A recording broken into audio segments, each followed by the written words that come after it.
First இந்த video பார்க்கலாம்.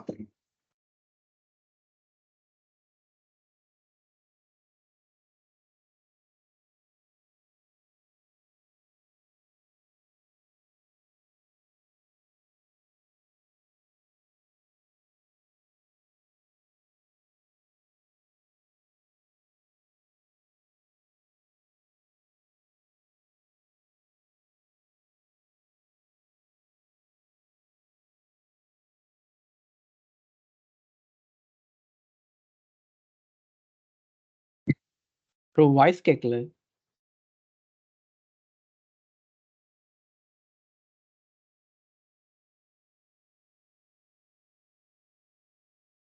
எவ்வளோ சொல்லியிருக்கான்? 1 பெட்டாபைட்டை நம்ம நார்மலாக பேக்கப் எடுத்தா ஸ்பீடு எவ்வளோ தான் போகும். ஓகேனா எக்கச்சக்க ஃபைல்ஸ் இருக்கும். எல்லாத்தையும் மொத்தமாக காப்பி பண்ணும்போது பார்த்தீங்கன்னா 0.5 MB தான் காப்பி ஆகும். ஏன்னா மல்டிபிள் ஃபைல்ஸ் பண்ணும்போது ஆட்டோமேட்டிக்காக ட்ரான்ஸ்ஃபர் ஸ்பீட் ஸ்லோ ஆகும். அப்படி காப்பி பண்ணும்போது 1 பெட்டாபைட்டை காப்பி பண்ணுறக்கே நமக்கு 507 இயர்ஸ் ஆகுன்றான். ஸோ அந்த அந்த அந்த ஒரு ஒர்க்கை சிம்பிளைடாக பண்ணுறதுக்காக தான் இந்த ஸ்னோபால்.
இதுதான் ஸ்னோபால் ரேஸ்.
லேட்டஸ்டா பாத்தீங்கன்னா 80 டெராபைட் அந்த சைஸ்க்கு ஸ்னோபால் டிவைஸ் இருக்கும். அதை என்ன பண்ணிக்கலாம்னா மூவ் பண்ணிக்கலாம்ன்றோம். ஸோ அந்த டிவைஸ் பார்த்தீங்கன்னா இன்னொரு டிவைஸ் கொண்டு வந்துட்டு நம்ம ஆஃபீஸ்ல இருக்கிற டேட்டாஸ் எல்லாம் மைக்ரேட் பண்ணணும்னா டோட்டலா காப்பி பண்ணிடுவோம். காப்பி பண்ணிட்டு கடைசியா நம்ம இங்க கொண்டு போக சொல்றோமோ அந்த ரீஜன்ல ஒரு பக்கெட்டை கிரியேட் பண்ணி நமக்கு டேட்டாஸ் எல்லாமே மைக்ரேட் பண்ணி கொடுத்துரும். தென் கடைசியா அந்த ஸ்னோபால் டிவைஸையும் டோட்டலா அரேஞ்ச் பண்ணிடுவோம், ஃபார்மேட் பண்ணிடுவோம். ஓகே, ஸோ இதுதான் ஸ்னோபால். இது நாம பண்ண மாட்டோம், ஒரு ரெக்வஸ்ட் கொடுத்தா அவனே வந்து நமக்கு பண்ணி கொடுத்துட்டு போயிடும். ஓகே, ஸோ தென் ஸ்டேட்டஸ் பார்ப்போம்.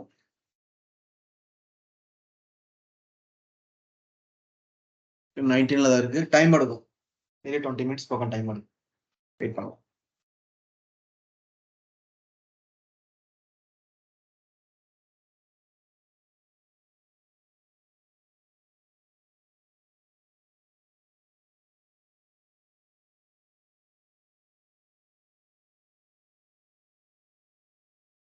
பிரேக் எடுத்துக்கோங்க. சால்ட் 15 minutes மேல வரும்.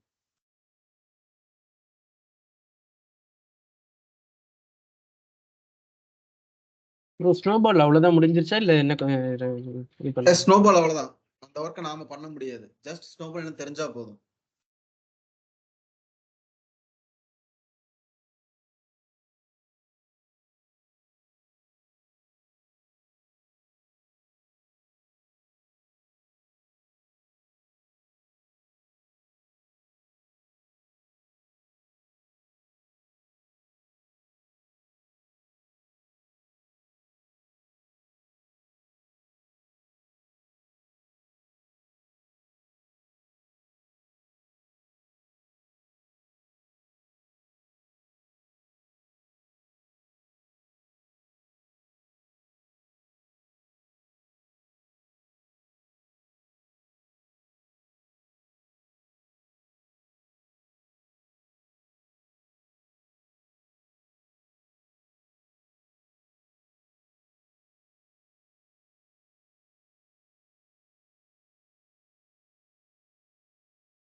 பண்ணிக்கலாம்.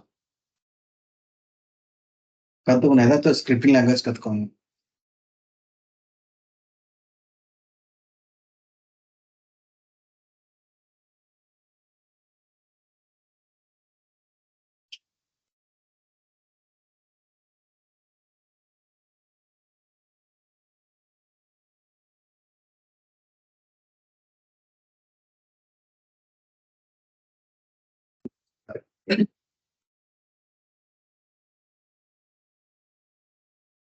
பத்தின ஒரு சின்ன இன்ட்ரோ தரேன், நாம டைம் வேஸ்ட் பண்ணணும், இந்த அடிஷனலா பார்க்கலாமே. ஸோ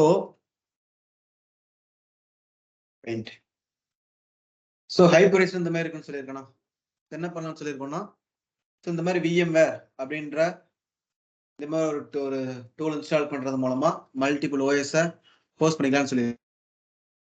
அப்படி இங்க நம்ம ஹோஸ்ட் பண்ணும்போது நமக்கு என்ன ஆகுது, இதுக்கான ரேம் ஸ்டோரேஜ் எல்லாமே இங்கிருந்து எடுத்துக்கிறேன். கரெக்டா நான் இதுக்கான தனியாக ஒரு ஓஎஸ் இன்ஸ்டால் பண்ணிக்கிறேன். இதுக்கான கேர்னல் எல்லாமே என் ஹோஸ்ட் ஓஎஸ் இருக்கும். தனித்தனியாக கேர்னலே கிரியேட் ஆகும். என்டையர் ஒவ்வொன்றுமே தனித்தனியாக கிரியேட் ஆகி வரும். ஓகே, ஸோ இதுக்கு அட்வான்ஸ்டு இன்னொன்று பார்த்தீங்கன்னா கண்டெய்னர்னு ஒரு கான்செப்ட் வந்துருச்சு. ஓகே, இந்த கண்டெய்னரும் பார்த்தீங்கன்னா இதே மாதிரியான கான்செப்ட் தான். ஆனால் அது நமக்கு என்ன ஒரு பெனிஃபிட்னு பார்த்தீங்கன்னா நமக்கு எல்லாமே லைட் வெயிட்டாக இருக்கும். பார்த்தீங்கன்னா சேம் இதே மாதிரி என்ன பண்ணிக்கலாம்னா ஒரு ஹோஸ்ட் ஓஎஸ், ஓகே, எது வேணாலும் இருக்கலாம். எக்ஸாம்பிள் ஒரு உபுண்டுவா இருக்கட்டும், ஒரு உபுண்டு ஓஎஸ் எடுத்துக்கிறேன். இது நம்ம ஹோஸ்ட் ஓஎஸா இருக்கும். ஹோஸ்ட் ஓஎஸ் இதில் என்ன பண்ணுவேன், இதுல ஹை பிரைஸ் இன்ஸ்டால் பண்ணிருக்கேனா, அதுக்கு பதிலா இதுல என்ன பண்ண போறேன் அப்படின்னா, நம்ம டாக்கர் பார்ப்போம். நான் டாக்கர் அப்படின்ற ஒரு என்ஜின் இன்ஸ்டால் பண்ணிப்பேன். டாக்கர் அப்படின்ற ஒரு டூல் இன்ஸ்டால் பண்ணிக்க போறோம். இன்ஸ்டால் பண்ணிட்டா, ஸோ இந்த டாக்கர் இந்த ஹோஸ்ட் ஓஎஸ் கிட்ட இருந்த ஸ்டோரேஜ் எவ்வளவு எடுத்துக்கும் அப்படின்னா, நம்ம இன்ஸ்டால் பண்றோம் தெரியுமா, ஒரு இன்ஸ்டால் பண்ணா ஒரு 350 MBக்கு இன்ஸ்டால் ஆகும். இன்ஸ்டாலேஷன் ஸ்பேஸ் பிடிக்கும். அந்த ஸ்பேஸ் மட்டும்தான் என் ஹோஸ்ட் ஓஎஸ் கிட்ட இருந்து எடுத்துக்கும். ஓகே, மற்றபடி நான் இந்த இடத்துல கண்டெய்னர்ஸ் லான்ச் பண்றேன். எவ்வளவு கண்டெய்னர்ஸ் வேணும் என்ன பண்ணிக்கலாம்னா லான்ச் பண்ணிக்க முடியும். இதுவுமே பார்த்தீங்கன்னா நம்ம எந்த ஓஎஸ் ஆனாலும் இருக்கலாம். ஓகே, சேம் சர்வர் மாதிரியே தான் இந்த கண்டெய்னர். இது எல்லாமே நமக்கு எப்படி இருக்குன்னா ஒரு லைட் வெயிட்டா இருக்கும். ஓகே, ஸோ இது ரன் பண்றதுக்கு என்ன பண்ணுன்னா ஹோஸ்ட் ஓஎஸ் கிட்ட இருந்து கர்னலை ஷேர் பண்ணிக்கும். ஓகே, இங்கிருந்த ரேம் என்ன பண்ணிக்கன்னா ஷேர் பண்ணி எடுத்துக்கும். ஸோ அதை எவ்வளோ ரேமை ஷேர் பண்ணலாங்கிறதையும் நாம செட் பண்ணிக்க முடியும். ஓகேங்களா, ஸோ நம்ம இதுக்கும் தனித்தனி ஓஎஸ் எல்லாமே இருக்கும். எல்லாமே லைட் வெயிட்டா இருக்கும். அது மட்டும் இல்லாம ஃபாஸ்டாகவும் இருக்கும். ஸோ இந்த இடத்துல பார்த்தோன்னா இப்போ விண்டோஸ் 11 இருக்கா, இப்போ ஹோஸ்ட் ஓஎஸோட சைஸ் பார்த்தீங்கன்னா இப்போ எக்ஸாம்பிள் ஒரு 16 GB ரேம் இருக்கு, தென் ஸ்டோரேஜ் 512 இருக்கு அப்படின்னா இப்போ என்ன பண்ணும், நான் அது இன்ஸ்டால் பண்ணா ஒவ்வொன்றும் தனித்தனியா ரேம் எடுத்துக்கும். ஸ்டோரேஜும் ஒரு 50 GB கொடுத்தா கூட ஒரு 250 GB இதுல எடுத்துக்குமா. பட் அப்படியே கண்டெய்னர் பக்கம் வந்தோம் அப்படின்னா இது என்ன பண்ணுன்னா இதோட கர்னலே ஷேர் பண்ணி என்ன ஆகிக்குன்னா ரன் ஆயிரும். கண்டெய்னர்ஸ் எல்லாமே ரன் பண்ணிக்கும். இதோட ஹோஸ்ட் ஓஎஸோட ரேமையே அது எந்த அளவுக்கு வேணுமோ அதை மட்டும் எடுத்துக்கும். மற்றபடி ஸ்டோரேஜ் இருக்கு தெரியுமா, இந்த ஸ்டோரேஜ் எதுவுமே நாம ப்ரொவைட் பண்ண தேவையில்லை. இந்த ஸ்டோரேஜ் எல்லாமே யார் ப்ரொவைட் பண்ணப்பானா, இப்போ நம்ம டாக்கர் மூலமா கண்டெய்னர் யூஸ் பண்றோம்னா டாக்கரே ப்ரொவைட் பண்ணிடுறோம் நெட்வொர்க் மூலமா. நீங்க ஜஸ்ட் இப்போ ஹோஸ்ட் ஓஎஸ் ஒரு 8 GB பேசிக் 8 GB தான் கொடுக்குறோம். நீங்க ஒரு கண்டெய்னர் லான்ச் பண்ணிட்டு அந்த கண்டெய்னருக்குள்ள நீங்க ஒரு பெரிய சைஸ்ல எக்கச்சக்க அப்ளிகேஷன்ஸ் ஹோஸ்ட் பண்ணி பாருங்க. டாக்கர் வரும்போது தெரியும். ஹோஸ்ட் பண்ணாலும் நமக்கு என்ன ஆகும்னா அதோட ஸ்டோரேஜ் சைஸ் எதுவுமே அதை எடுத்துக்காது.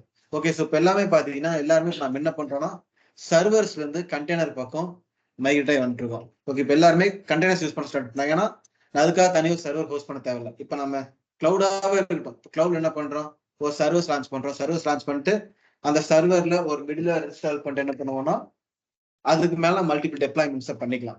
கரெக்டா, ஸோ அதுலயுமே எப்படி காஸ்ட் கட்டிங் பண்ணலாம் அப்படின்ற பஸ்ல தான் இந்த கண்டெய்னர் கான்செப்ட் வந்திருக்கு. ஸோ இந்த மாதிரி நமக்கு இருக்கும். ஒரு சிங்கிள் சர்வருக்கு மேல ஒரு டாக்கர் மேல இன்ஜின் இன்ஸ்டால் பண்ணிட்டு இப்போ ஒரு நான் சிங்கிள் கண்டெய்னர் ரன் பண்ணி மெயின்டைன் பண்ணிக்கிறேன்னா நான் டாக்கர்லேயே பண்ணிக்கலாம். இதே நான் மல்டிபிள் கண்டெய்னர்ஸை லான்ச் பண்ணி மெயின்டைன் பண்ணிக்க போறேன் அப்படின்னு நான் என்ன பண்ணலாம்னா டாக்கர் ஸ்வாம்னு சொல்லிட்டு ஒரு கான்செப்ட் இருக்கும். அதை வச்சு நான் மல்டிபிள் கண்டெய்னர்ஸை மேனேஜ் பண்ணிக்க முடியலன்னா கியூபர்நெட்ஸ். ஓகே, கியூபர்நெட்ஸ் பார்த்தீங்கன்னா இந்த கண்டெய்னர் கான்செப்ட்ஸ் எல்லாத்தையுமே மேனேஜ் பண்றதுக்கான ஒரு டூல் தான் கியூபர்நெட்ஸ். நீங்க கியூபர்நெட்ஸும் படிப்பீங்க, அதில் பார்ப்பீங்க. என்ன பண்ணிக்கலாம்னா கியூபர்நெட்ஸ் மூலமா கண்டெய்னர்ஸை ஸ்கேல் அப் பண்ண முடியும். Scale down auto scaling work எல்லாமே நம்ம என்ன பண்ணிக்கலாம்னா கியூபர்நெட்ஸ் வச்சு பண்ணிக்க முடியும். ஓகேங்களா, ஸோ அந்த மாதிரி நமக்கு நிறைய ஒர்க் இப்போ எல்லாமே கண்டெய்னர்ஸ் டெப்ளாய்மெண்ட் எல்லாமே மோஸ்ட்லி கண்டெய்னர்ஸ் பக்கம் வந்துட்டாங்க. ஸோ டெவாப்ஸ் வரும்போது மெயினா டாக்கரையும் கியூபர்நெட்ஸையும் மெயினா நல்லா பார்த்துக்கோங்க. ஓகேவா, ஏன்னா அந்த ரெண்டு இப்போ ரொம்ப ரொம்ப ரொம்ப இம்பார்ட்டன்ட். ஓகே, ஸ்ட்ரைட் அவ்வளோதான். ஜஸ்ட் சின்ன இன்ட்ரோ மட்டும் போதும். டெவாப்ஸ் வரும்போது பார்க்கலாம்.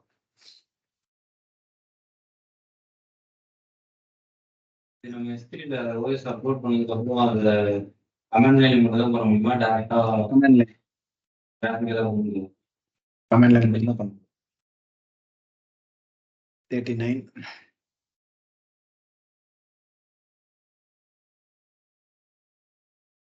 நம்ம ஒரு EC2 கமெண்ட் லைன்ல கூட பண்ணலாம்.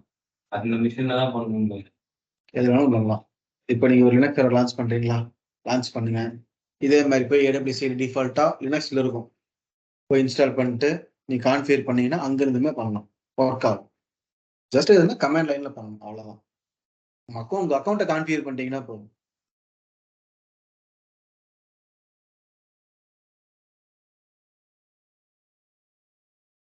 வேற எந்த சர்வீஸ்ல கமெண்ட் லைன்ல மட்டும் தான் நாம யூஸ் பண்ற சர்வீசஸ்ல இது மட்டும்தான் நான் பார்த்ததில்ல. பேசிக்கா AWS கமெண்ட் லைன்ல ஒர்க் பண்ணிட்டீங்கன்னு கேட்டா பண்ணுவாங்க. பேசிக்கான ஒரு இன்ஸ்டன்ஸ் கிரியேட் பண்றது, ஒரு பக்கெட் கிரியேட் பண்றது, இந்த மாதிரி சின்ன சின்ன ஒர்க் தான். அது ஈஸியாவே பண்ணலாம். ஓகே, ஸோ நான் கமெண்ட் ஷேர் பண்றேன், அதை ட்ரை பண்ணி பாருங்க. ஈஸி நம்ம என்ன பண்ணோம்னா கமாண்ட்ல இருந்து ஒரு இன்ஸ்டன்ஸை கிரியேட் பண்ணலாம், ஒரு செக்யூரிட்டி குரூப்பை கிரியேட் பண்ணலாம், ஒரு எஸ்எல் பக்கெட் கிரியேட் பண்ணலாம், ஒரு ஆப்ஜெக்ட் அப்லோட் பண்ணலாம், நிறைய ஒர்க் நம்ம கமெண்ட் லைன்லயுமே பண்ண முடியும். ஓகே, ஈஸி தான், ஈஸியா பண்ணலாம்.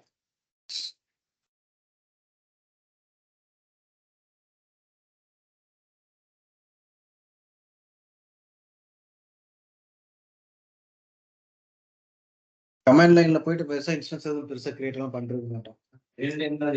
ரியல் டைம்ல நம்ம மோஸ்ட்லி சின்ன சின்ன ஒர்க்காக தான் இருக்கும். இந்த மாதிரி ஒர்க் இருக்கும். ஒரு சர்வர் இருக்கான்னு சொல்லி லிஸ்ட் பண்ணி பாக்குறது, அந்த மாதிரி ஒர்க் தான் இருக்கும். இல்ல ஒரு சர்வரை ஸ்டாப் பண்றது, அந்த மாதிரி சின்ன சின்ன ஒர்க்காக இருக்கும். மற்றபடி பெருசெல்லாம் ஒரு சர்வர் கிரியேட் பண்றதுக்கு நம்ம கமெண்ட் பக்கம் மோஸ்ட்லி வர மாட்டோம். ஏன்னா அது பெரிய ஒர்க்கா இருக்கும். அங்க ஏஎம்ஐடி காப்பி பண்ணணும், எந்த ரீஜனுங்கிறத மென்ஷன் பண்ணணும், அந்த மாதிரி ஒரு பெரிய ஒர்க் இருக்கும். நான் இங்க கமெண்ட் லைன்ல போய் பண்ற இடத்துல ஜிவியை கிரியேட் பண்ணி முடிச்சிடலாம். ஸோ அந்த அளவுக்கு பண்ண மாட்டோம். நமக்கு எங்க ஃபாஸ்டா இருக்குமோ அதுதான் நம்ம பண்ணுவோம். மோஸ்ட்லி நம்ம சர்வர்ஸ் கிரியேட் பண்றதுமே ரியல் டைம்ல பாத்தீங்கன்னா, இப்போ இன்ஃப்ராவுக்காக பில்ட் பண்றோம்னா டெராஃபார்ம் மூலமா கோட்லயே ஃபுல் என்டையரா பில்ட் பண்ணிடுவோம்.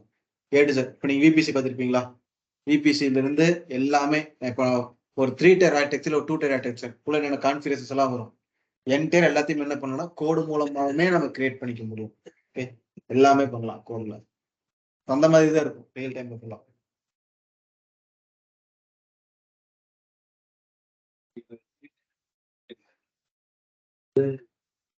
டேட்டா பேஸையும் வெப் சர்வரையும் மட்டும் நம்ம பிரைவேட்ல வச்சுக்கணும்.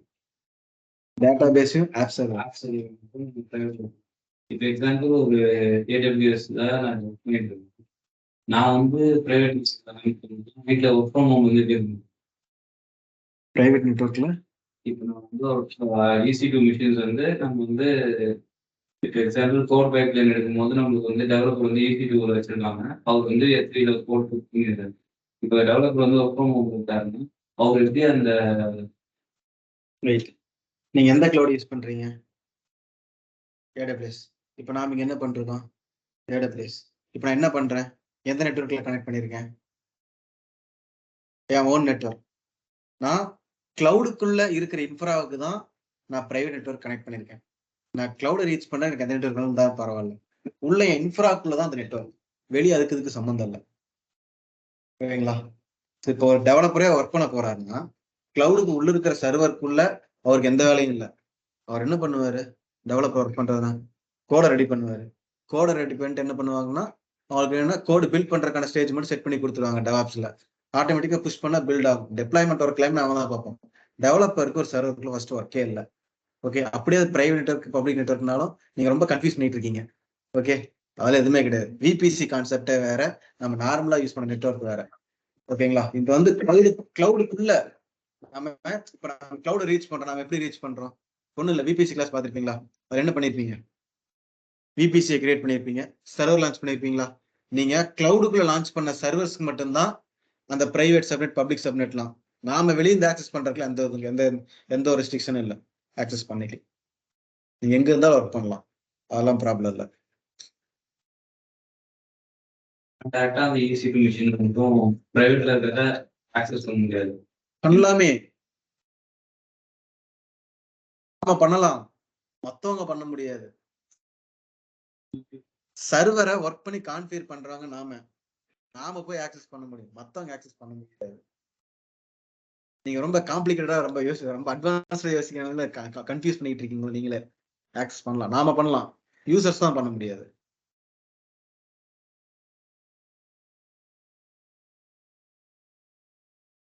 யூசர் பண்ணணும். சரி, இங்க வாங்க. என்ன வெப்சைட் இது? hdfc.com. இப்போ இது வெப் சர்வரா ஆப் சர்வரா? இந்த ஃபர்ஸ்ட் பேஜ் வெப் சர்வர். இதுக்கு என்ன சப்நெட் கொடுப்பீங்க? Public subnet. இங்க என்ன ஆப்ஷன் இருக்கு? லாகின் பண்ண எங்க போவீங்க? ஆப் சர்வர் போக முடியுமா? அப்ப இது எங்க ஆப் சர்வர்ல ரன் ஆகும். போலாமா? கிரெடென்ஷியல்ஸ் கொடுத்து யூசர்ஸ் இப்படி ஆக்சஸ் பண்ணுங்க. நீங்க இப்படி எல்லாம் போய் லாகின் பண்ணி போயிட்டு இருக்க மாட்டீங்க. நம்ம ஒர்க்கு அந்த சர்வருக்குள்ள ப்ராப்ளம் வராம பாத்துக்கிறதா. யூசர்ஸோட சினாரியோ வேற, நம்ம சினாரியோ வேற. ஓகேவா? வேற டவுட்ஸ் இருக்கா?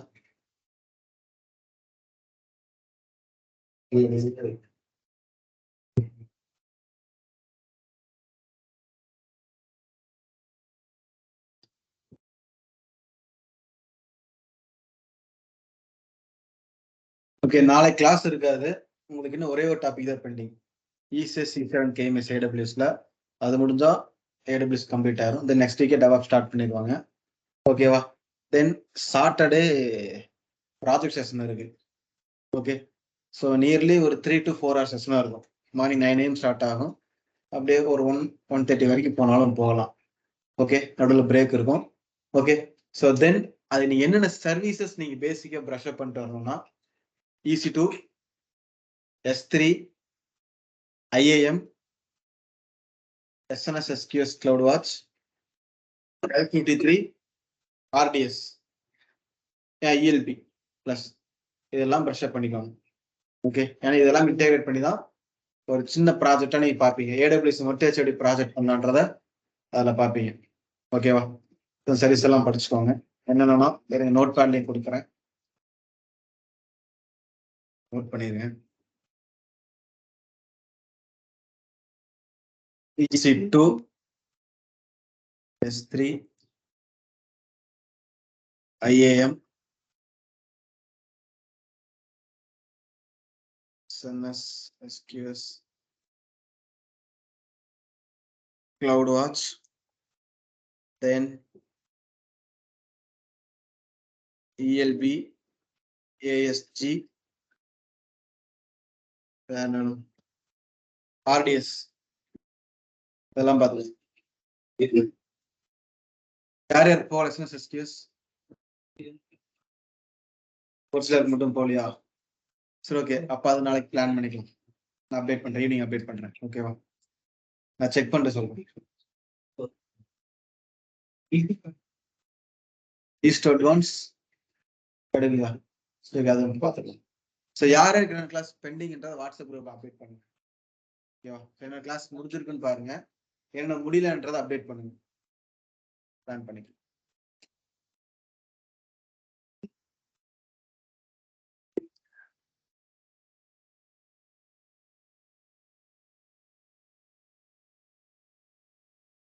EC2 முடிஞ்சிருக்கும் எல்லாருக்கும். East advanced, S3, IAM, ELB auto scaling முடிஞ்சிருக்கும். ரவுட்டரி 3 முடிஞ்சிருக்கும். இது விட்டுருங்க, ப்ராஜெக்ட்ல பார்ப்பீங்க. VPC முடிஞ்சிருக்கும். SNS SQS CloudWatch பாதி பேர் பார்த்துருக்கீங்களா? பாதி பேர் பார்த்துருக்கீங்க. ஜூன் பேட்ச் மட்டும் பார்த்துருக்கீங்க. இப்போ பெண்டிங் யாருக்கு? ஜூன் பேட்சுக்கு பெண்டிங்கா July batch? July batch east advanced, SNS SQS, then cloud formation பார்த்துருக்கோம்.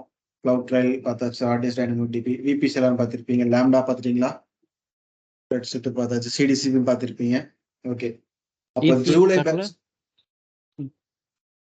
அது வரும், அது கடைசியாக பார்ப்போம். இது கடைசி ஒரு கிளாஸ் ஆகும். ஓகேங்களா? ஸோ அதை விட்டுருங்க. இது வரைக்கும் இப்போ கடைசி இந்த கிளாஸ் பார்த்துட்டு இருக்கோம். ஸோ பார்த்தோம்னா EC2 அட்வான்ஸ்டும் SNS SQSும் கம்ப்ளீட் ஆகல. ஓகே, கிளவுட் வாட்ச் பார்த்துக்கலாம்.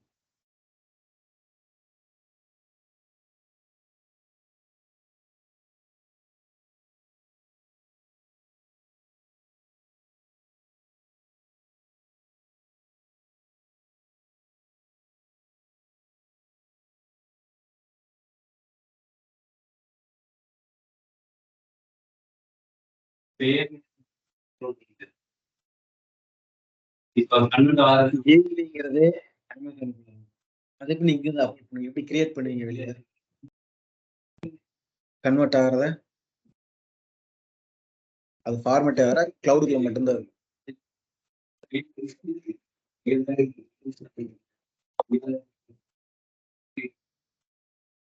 ரியல் டைம் ரன் பண்றது எல்லாமே டைரக்டிவ் ரன் பண்ண மாட்டாங்க. ஹை பிரைஸ் தான் ரன் பண்ணுவாங்க.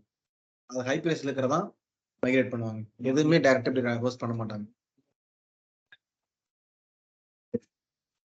நீ ஃபைல்ஸ் முடியும் போவே தேவையில்ல, எல்லாமே ஹை பிரைஸர் தான். நார்மல்ல பண்ணவே மாட்டாங்க, எல்லாமே ஹை பிரைஸ் தான். ஏன்னா ஈஸியா மேனேஜ் பண்ணி ஹை பிரைஸர். அதனால மைக்ரேஷன் பத்தி இன்டர்வியூல பெருசா கேட்கணும். ஓகேவா? பட் ஒரு சில ப்ராஜெக்ட்ஸ் மட்டும் மைக்ரேஷன் ப்ராஜெக்ட்ஸ் இருக்கும். ஓகேவா? இது இருந்தா எந்த மாதிரி பண்ணுவாங்கன்னா என்டையர் இன்ஃப்ராஸ்ட்ரக்சரே மைக்ரேட் பண்ணி கிளவுட் வர மாதிரி இருக்கும். ஓகே, அப்ப எல்லாமே என்ன பண்ணுவாங்க புதுசா? இப்போ நான் சொன்ன மாதிரி இப்போ ஒரு ஆன் ப்ரெமிசஸ் இருந்து கிளவுடுக்கு வராங்கன்னா அதுக்கான இன்ஃப்ராவை பில்ட் பண்ணி நம்ம அங்க இருக்கிற செட்டப் தூக்கி வைப்போம். அவ்வளவுதான். மத்தபடி பெருசாலாம் எதுவும் வராது. நீ தெரியுமா தரம் தெரியும் சொல்லலாம். நாங்க ஓஎஸ் லெவலில் மைக்ரேஷன் பண்ணியிருக்கேன், எனக்கு தெரியும்னு சொல்லலாம். இப்படிதான் சினாரியோ இப்படிதான் இருக்கும். நீங்க அடிஷனலா ரொம்ப எல்லாம் இன்டெப்தாலும் மைக்ரேஷன் கேட்க மாட்டாங்க. ஏன்னா மைக்ரேஷன் சினாரியோ வேற மாதிரி இருக்கும்.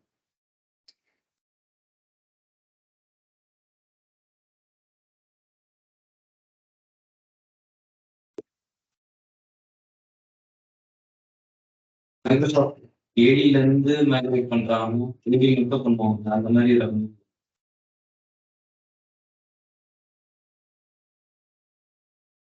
எல்லாமே பண்ண முடியும். ஏடினா ஏஎம் எப்படி இருக்கும், அவ்வளவுதான். ஒவ்வொன்றுக்கும் ஒரு நேம் தனித்தனியா இருக்கும். அவ்வளவுதான் டிஃபரன்ஸ் ஆகிறது. அந்த மாதிரி இங்க வந்து புரியல. ஏடியும் ஆஃபீஸ் இன்டெகிரேட் பண்ணி அந்த மாதிரி இங்க எதுவும் இன்டெகிரேட் பண்ண முடியுமா? தெரியல, எந்த அளவுக்கு தெரியல. செக் பண்ணி சொல்றேன்.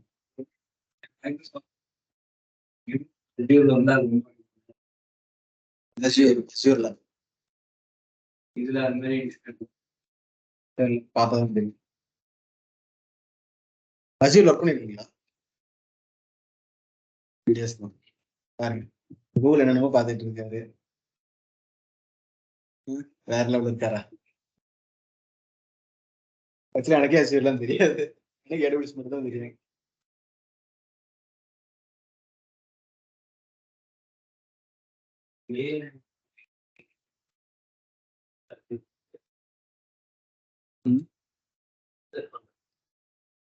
இதுக்கே டைம் இல்லை.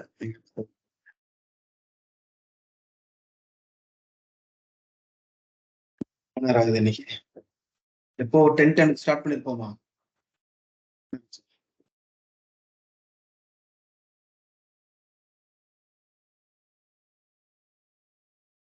ஃபைன் வந்துட்டா போதும், அப்பயே டக்குன்னு வந்துடும்.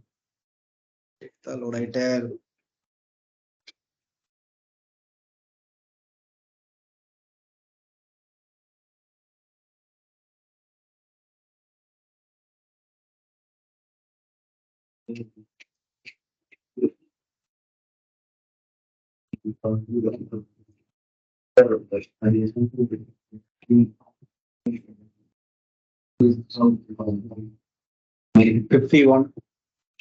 இன்னைக்கு குயிக்கா வந்துடும்.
டெவாப் ஸ்டார்ட் பண்றதுக்குள்ள இருக்கிற கேப்ல எல்லா AWS சர்வீஸும் ஒர்க் அவுட் பண்ணி பார்த்துக்கோங்க.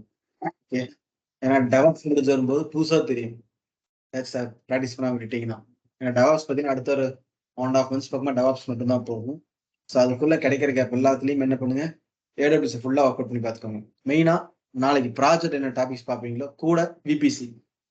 ஓகே, நாளைக்கு ப்ராஜெக்ட்ல பாக்குறது கூட VPC எல்லாமே மெயினா நீங்க தெரிஞ்சுக்கணும்.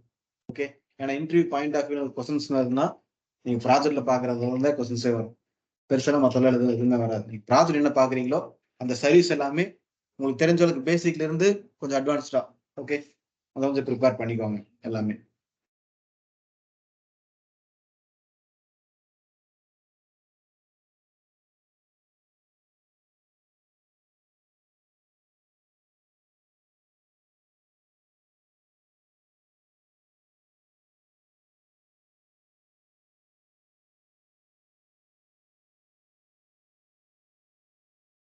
58.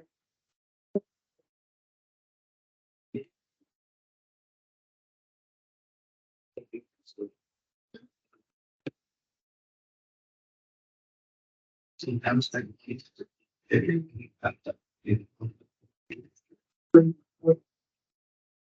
எஸ் காய்ஸ், மைக்ரேஷன் கம்ப்ளீட் ஆயிருச்சு. விண்டோஸ் வந்துருச்சா பாருங்க, உள்ள வரலாம்.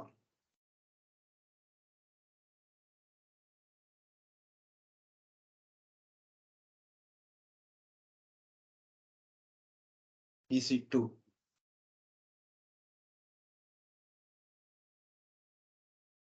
என்னது ஏஎம்ஐ இருக்கா? ஏஎம்ஐ வந்திருக்கா? இம்போர்ட் ஏஎம்ஐன்னு சொல்லிட்டு இதுதான் இப்போ நம்ம கிரியேட் பண்ண ஏஎம்ஐ. ஓகே, ஸோ இப்போ ஏதாச்சும் நம்ம என்ன பண்ணலாம்னா ஒரு சர்வர் லான்ச் பண்ணிக்க முடியும். ஸோ இந்த ஏஎம்ஐயை நீங்கள் இங்கிருந்துமே சர்வர்ஸ் ஈஸியாக லான்ச் பண்ணிடலாம். நீங்கள் செலக்ட் பண்ணிட்டு லான்ச் இன்சூரன்ஸ் கொடுக்கலாம், இல்லைனா EC2குள்ள வந்துட்டும் எடுக்கலாம். லான்ச் இன்சூரன்ஸ் தரீங்களா? இங்கே வந்துட்டு browse more AMS, sorry my AMS இருக்கா? கிளிக் பண்ணீங்கன்னா நம்மகிட்ட ஒரே ஒரு ஏஎம்ஐ இருக்கா, செலக்ட் ஆகி வந்துருச்சு. இதே மல்டிபிள் ஏஎம்எஸ் நீங்கள் கிளிக் பண்ணால் லிஸ்ட் அவுட் ஆகும், வேணுங்க சூஸ் பண்ணிக்கலாம். இப்போ இதுதான் நம்ம ஏஎம்ஐ எடுத்துக்கிறேன். ஓகே, அப்படியே வாங்க. தென் கீப்பேட் தேவையில்ல, செட்டிங்ஸ் டிஃபால்ட் வச்சுக்கலாம், ஒன்றும் பிரச்சனை இல்லை. 60 GB இருக்கும், இப்போதைக்கு அப்படியே வச்சுக்கோங்க. ஒர்க் பண்ணி பார்த்தீங்கன்னா டெர்மினேட் பண்ணிடணும். Okay, so launch.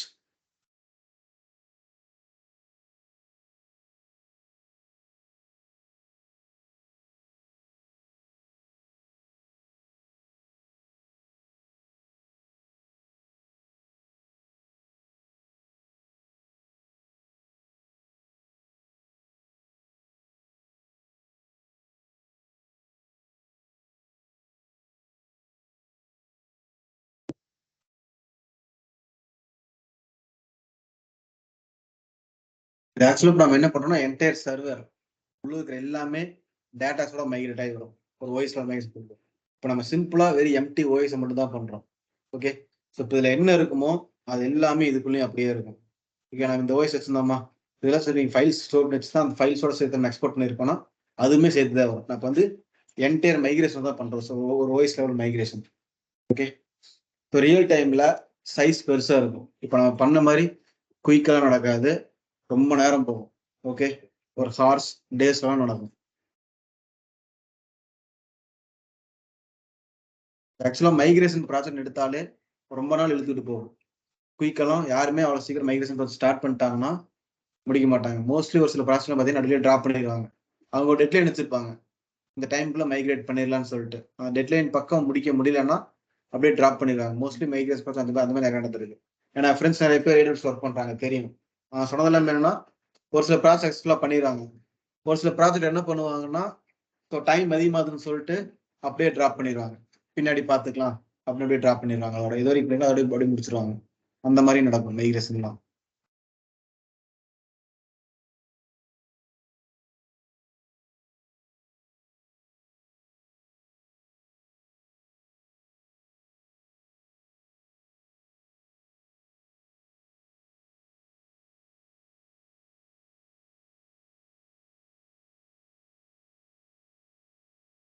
இப்போ நம்ம அப்லோட் பண்ற ஏஎம்ஐக்கு அவங்க சப்போர்ட் பண்ணுவாங்க. அவங்க சப்போர்ட் பண்ணுவாங்கன்னா விண்டோஸ் அப்டேட்ஸ் நமக்கு அப்டேட்ஸ் எப்படி வரும்? நம்ம தான் அப்லோட் பண்றோம், இது நாம கஸ்டமைஸ் பண்ண ஏஎம்ஐ. நமக்கு அப்டேட்ஸ்னா நாம தான் புதுசாக எடுத்துக்கணும். ஆக்சுவலா இது காஸ்ட். நம்ம பிரைவேட்டா நம்மளோட ஓன் ஏஎம்ஐ கொண்டு வந்து லான்ச் பண்றோமா, இந்த சர்வர் நீங்க லான்ச் பண்ணி ரன் பண்ணி விட்டுட்டீங்கன்னா தாறுமாறா பில் வரும். ஏன்னா நம்ம கஸ்டமைஸ்ட் ஏஎம்ஐ. ஓகே, இதுக்கு பில் அதிகமா இருக்கும். ஒர்க் ஜஸ்ட் லான்ச் பண்ணி பார்த்துட்டு அப்படியே டெர்மினேட் பண்ணிருங்க.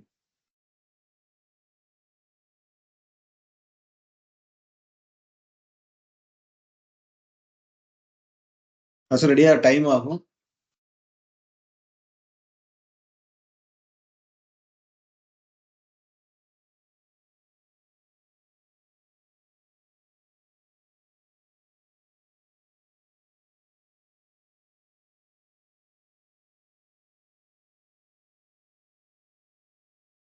கனெக்ட் பண்ணி பார்ப்போம். ஆர்டிபி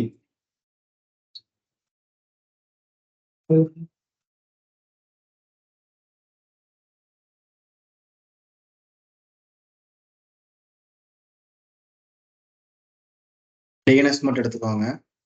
கொடுத்துட்டு connect. Then more choices. User name என்னன்னா கார்த்திக்.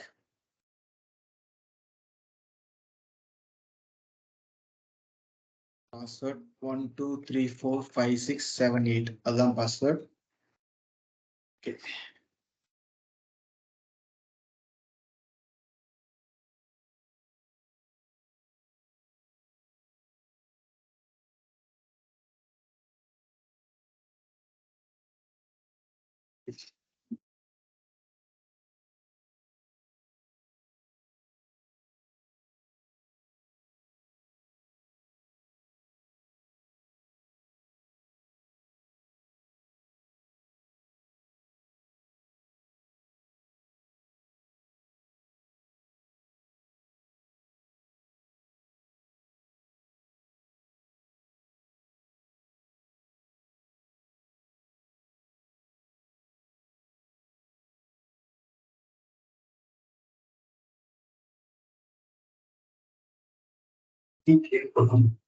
சிகே போட்டிருப்பான்.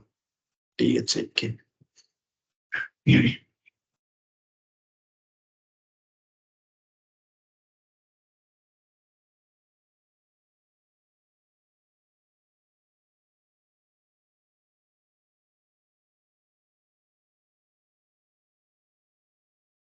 எஸ், இப்போ கனெக்ட் ஆகுது.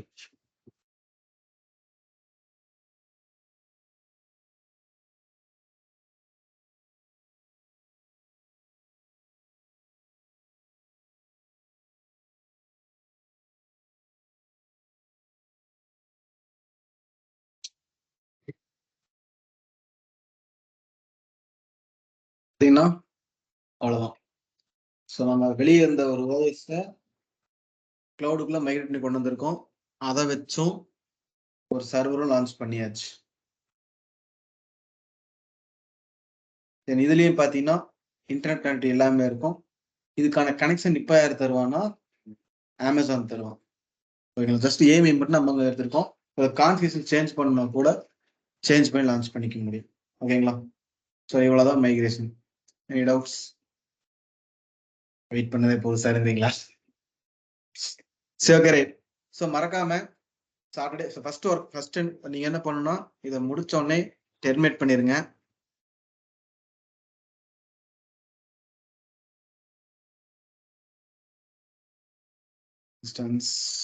டெர்மினேட். அடுத்து ஏஎம்ஐ இதையும் டீரெஜிஸ்டர் பண்ணிருங்க. ஏன்னா இதுவும் நம்ம காஸ்ட் தான். ஆக்ஷன்ஸ் டீரெஜிஸ்டர் ஏஎம்ஐ, அவ்வளவுதான். இதை பண்ணிட்டா போதும், மற்றெல்லாம் ப்ராப்ளம் இல்லை. ஓகே, ஸோ சாட்டர்டே ப்ராஜெக்ட் இருக்கும். நான் சொன்ன மாதிரி அந்த பேசிக் செஷன்ஸ் எல்லாத்தையுமே ப்ரிப்பேர் பண்ணிக்கோங்க. இது எல்லாமே கொஞ்சம் ப்ரஷ்அப் பண்ணிட்டு வாங்க. லேட்டாக ஒரு கிளாஸ் பார்த்துட்டு வந்தா போதும். ஓகே, ப்ராஜெக்ட் பார்க்கும்போது ஈஸியாக இருக்கும். உங்களுக்கு எஸ்எம்எஸ் ஸ்டோட வச்சு முடியல, நான் பிளான் பண்ணிட்டு ஈவினிங் அப்டேட் பண்ணுறேன். ஓகேவா? நெக்ஸ்ட் ப்ராஜெக்ட் நீங்கள் ரன் பண்ணுற மாதிரி இருக்கும். இல்லைன்னா முடிஞ்ச நாளைக்கே கிளாஸை வச்சு பிளான் பண்ணிடலாம். நான் ஈவினிங் சொல்கிறேன். ஓகே கைஸ், அவ்வளோதான். பாய்.